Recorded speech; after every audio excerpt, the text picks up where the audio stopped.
and welcome back to the School for School Counselors podcast. This is episode 7, 3 Hidden Gems from the ASCA National Conference.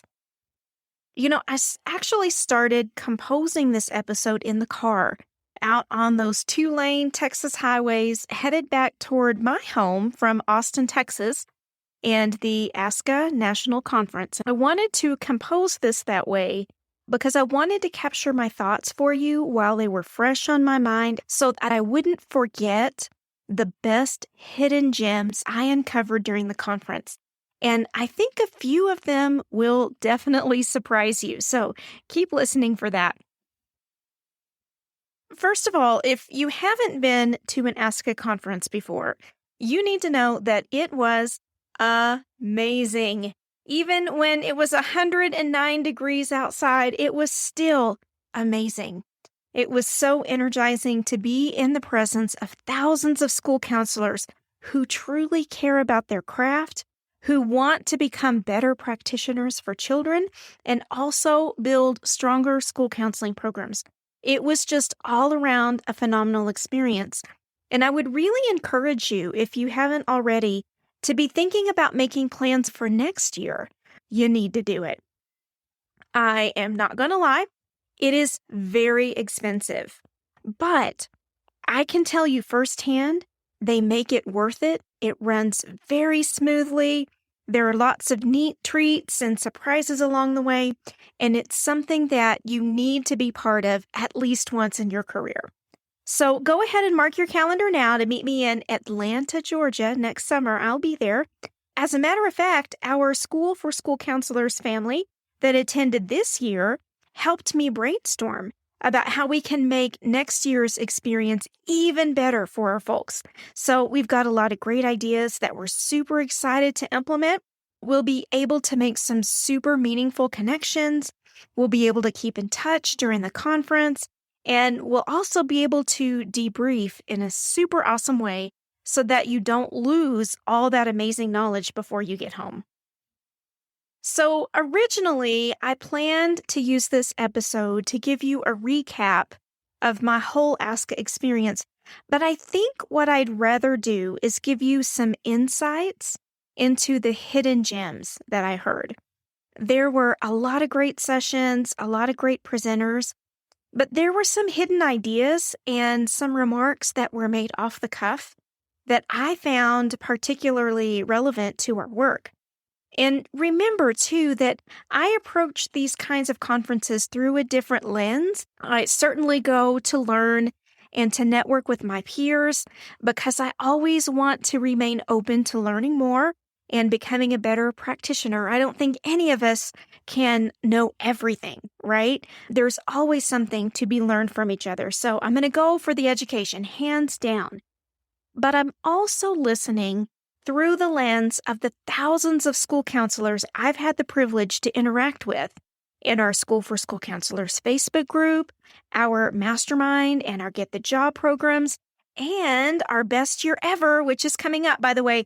So if you haven't been to our website and signed up for that, that's a free 4-day event. You're not going to want to miss it. But through all that information, I'm listening through the lens of someone who has heard and perhaps also experienced a lot of the things that you have, those stories that have been entrusted to me. And I think it's really important to listen to the presentation information to really determine how realistic it is and how relevant it is to real-world school counselors in different kinds of situations. And, I can also be a little persnickety. I rarely take information at face value. I am a questioner. I'm always drilling down into things, looking at them from different angles, because I really want all of us to be well-rounded in our knowledge. I think it would be pretty rare that someone can tell me, this is the thing, and I would blindly accept it and just work that direction. And I know most of you are like that too. With that in mind, I think I've picked up a few things in some of these workshop presentations that most folks may not have recognized. So, without further ado, here are my top 3 hidden gems from the ASCA National Conference. Hidden gem number 1 actually came from the very last session that I attended at the conference on Tuesday, facilitated by 2 men named Keith Fulthorpe and Aaron Schoenberg. It was titled Advanced Applied Solution Focused Counseling. Learning from these guys was a hoot, y'all. They are a comedy skit in and of themselves, but they're also extremely knowledgeable about solution-focused counseling techniques. They really know their stuff, and it was so refreshing to get both sides of that in one workshop, the whole package, the whole experience, being able to enjoy the presentation, but also learn so much. So I want to give a shout out to them just because I so enjoyed being in their presence. It was a kind of workshop where, you're asked to introduce yourself to the person next to you, or turn and share information. And let's be honest, when you're in a workshop and you're asked to do that, you usually are sort of like begrudgingly doing it, right? But in this workshop, I'm telling you, everybody was engaged. We were motivated to practice and to learn. And people very willingly reached out to others that they didn't know. It was exciting and it was fascinating for me to watch. And I think a large part of that was due to the charisma and the obvious expertise of the presenters. So, side note, I'm working really hard to get these guys on the podcast. We talked a little bit about it at the conference, and I think we might be able to make it happen. So keep your ears open for that because that's going to be a huge treat for all of us. But one of the things that Keith and Aaron mentioned was that often we seek to become practitioners of certain counseling modalities, right? We want to be a solution-focused counselor, or we really want to be adept at motivational interviewing, or we want to be awesome at restorative conversations, whatever it is. I'm going to go with solution-focused here just because that's what the workshop was centered on. But the point was made that as you are working through these approaches, you're using them with students, what often happens is the kid throws you a curveball somewhere. They give you some sort of answer or response that you don't quite know what to do with.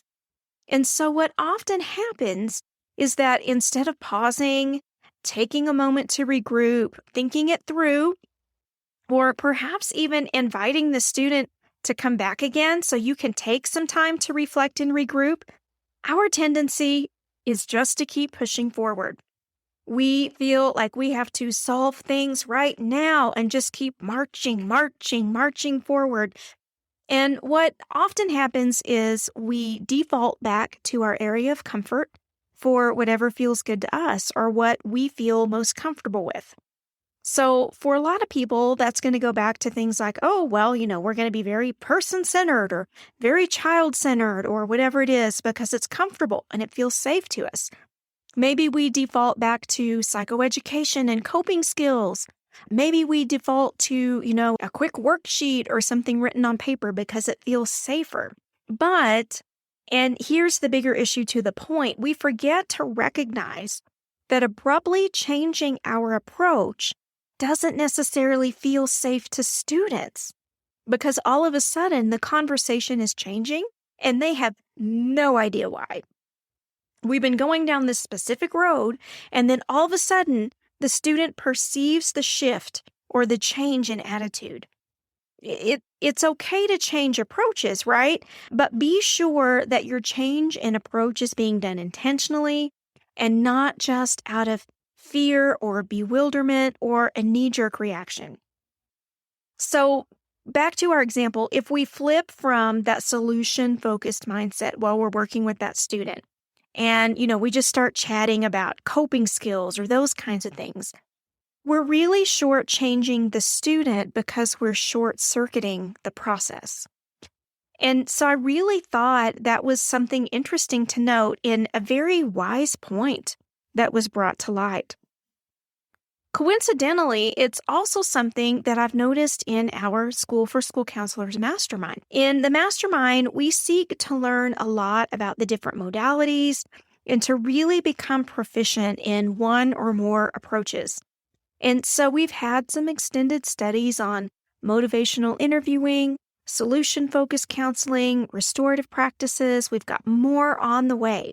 So, side note, if you're looking for a tribe to geek out with on school counseling, come join us. But one thing that I've noticed as we've studied those is that often people are gung-ho about the first 1 or 2 sessions, and then we kind of slowly begin to abandon the process. People lose not really the motivation, but most likely the confidence to continue, and they retreat back to what they know, which I think is so interesting. There's also something to be said for the sheer volume of information that we can access as school counselors and the overwhelming pressure to be amazing practitioners at all the things. Any day of the week, you can log into your social media accounts and find people who claim to be experts at all those things and who make you feel like you ought to be able to be an expert in all of them too. But number one, they never are. I'm just going to break it to you. There is no one who's an expert in everything. And if they tell you they are, that's probably a great clue that they have a lot more to learn. But two, you don't need every tool to be able to be effective with students. All you need are 1 or 2 great modalities that you really understand, that you've practiced with. Remember, counseling is an art. It's not a set of checkboxes to be checked. It's an art. So we're constantly refining, reflecting, and getting better at our craft, and that's okay. You just don't want to become one of those jack of all trades, master of none types of counselors. Choose something to invest in and invest. And I don't mean you have to spend a lot of money on this. I mean, invest your time, invest your interest, invest your energy.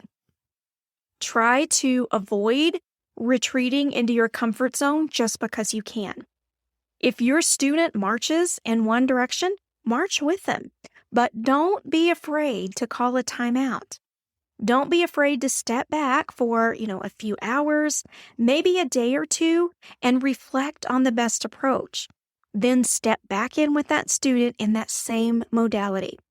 My friends, there is no shame in the pause. It's important to remember. Hidden gem number 2 is one that's really going to take a lot of you off guard, but it is a phenomenon that we need to address and one that we really need to start discussing. It, quite frankly, needs to be talked about more, and something that I've been railing about for the past 1.5 years with my mastermind members. So, make sure you're sitting down for this. Are you ready? Okay, again, make sure you're sitting down. Here it is. Problem-based small counseling groups in your school are most often counter-positive for change, as shown by research. Some of your heads just exploded. I know. We are always taught that small groups are the holy grail of school counseling because we are so time limited. We don't have time to meet with every student one-on-one, particularly if you're carrying one of those outrageous caseloads. If we have groups of students with similar problems, we've always been taught to group them together, just make it happen, get in there, help, and make a difference, right? So we create the impulse control, the anger management, the anxiety groups, and all the others with the best intentions to try to help. But the problem is, these groups are often counter-positive for change due to the way they're conceptualized. Let me give you an example. When I reviewed the first page of a search for, here's the quote, this is exactly what I searched, small group counseling curriculum on the website Teachers Pay Teachers, because I know that's where all of y'all are going to get your small group curriculums. And then I excluded the listings for bundles or neutral topics. 8 out of 14 small group curriculums had problem-based titles. Over half.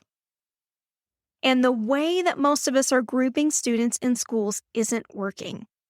All right. If the focus is problem based, you're not going to see the success and the growth that you're hoping for. Instead, and this is coming from an ASCA trainer, we should be focusing on goal work with students. GOAL, goal work. I want to be clear about that because sometimes my twang causes things to get lost in translation.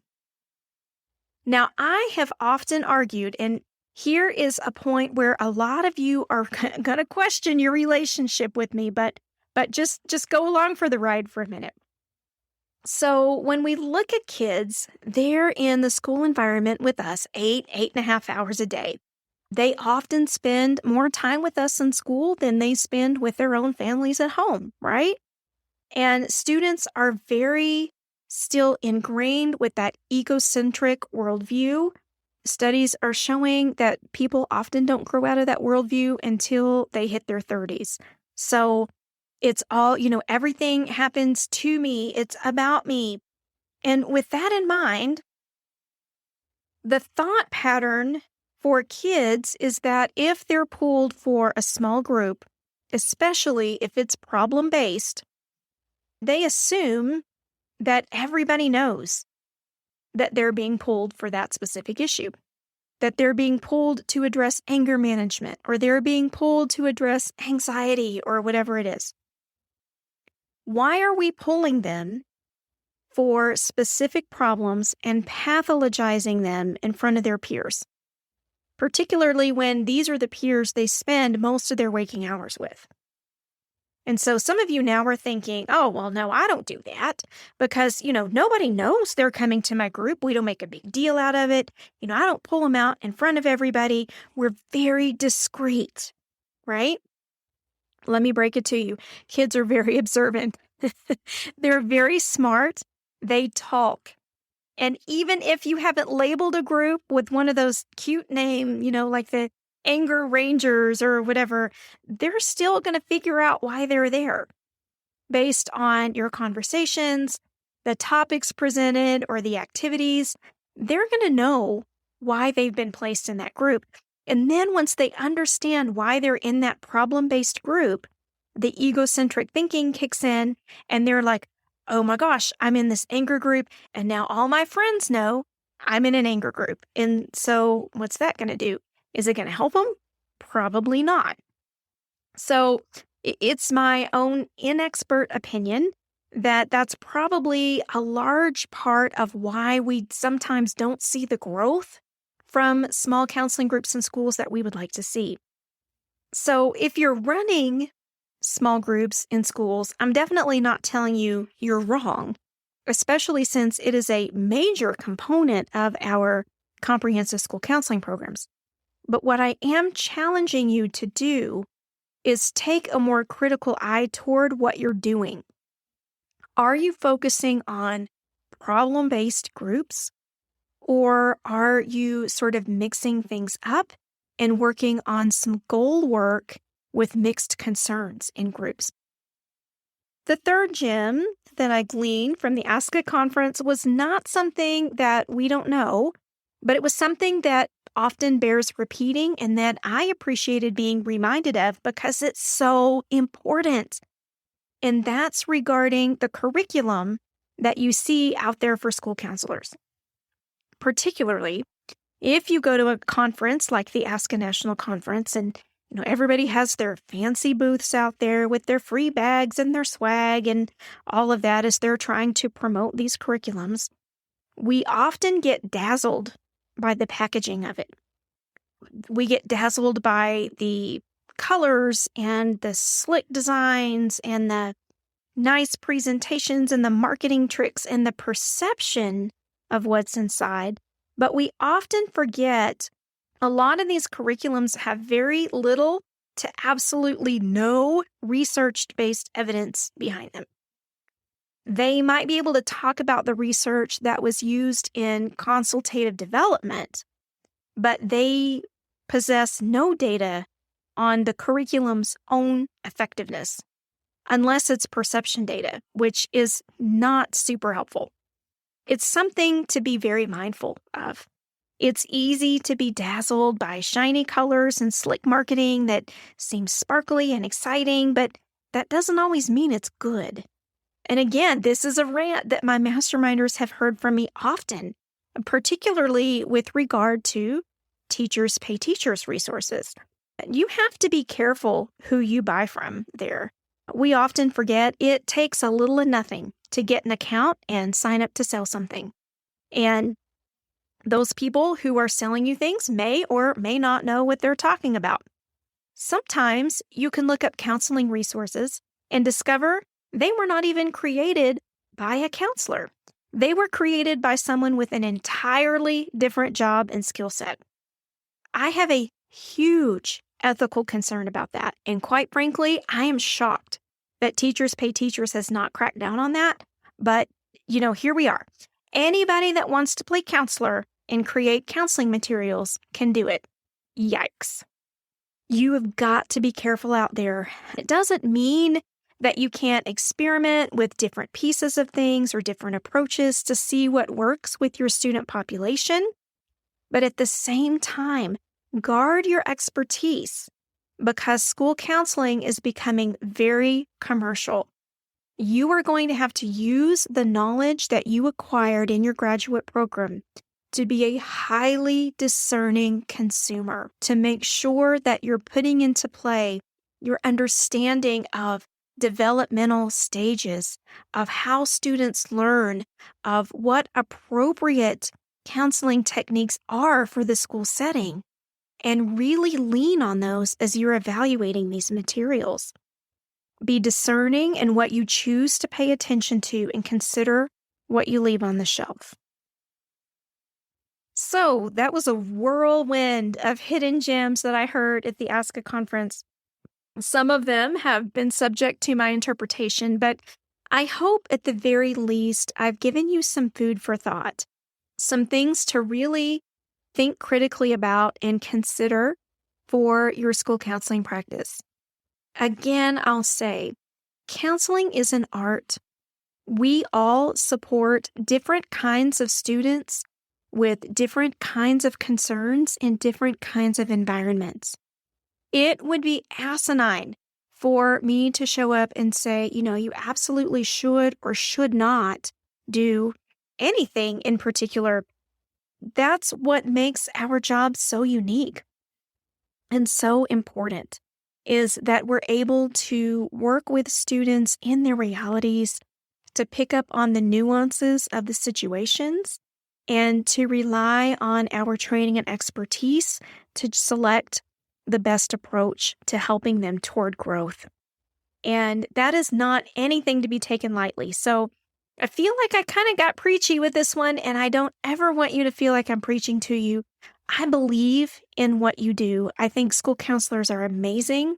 I think you're all amazingly intelligent, but I also just want to kind of put a burr under your saddle and give you some alternative things to think about that aren't so mainstream. That's what keeps us young.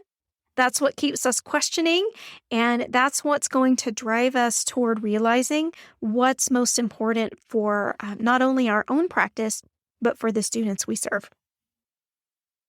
This has been a fun conversation. I hope it has been a little bit challenging for you, but enjoyable all at the same time. If you enjoy hanging out with us and you're listening to this podcast close to the date of release, oh my gosh, you need to come join us for our Best Year Ever series. It's coming up here in just a few days. It's going to be 4 nights of amazing free workshops and resources, no cover charge, no registration fee. This is something that we look forward to every year, just as a means of getting to talk to all of you in our School for School Counselors community to see what things are going on, to help you get ready for your best year ever. And we cannot wait for you to join us. So hop on over to our website, schoolforschoolcounselors.com/bestyearever, all one word. Get signed up for that, and then it'll give you all the links and all the information about where to show up beginning on July 25th. All right, guys, that's all I have for you this week, and I think it was plenty. If you have any questions, feel free to contact me in our Facebook group, School for School Counselors. I would love to have a great conversation and discussion about these things. I think through that's how we learn and grow and become better. And I can't wait to learn from you. So until next week, I hope you have the best days ahead, and we will see you again soon. Be well, my friends.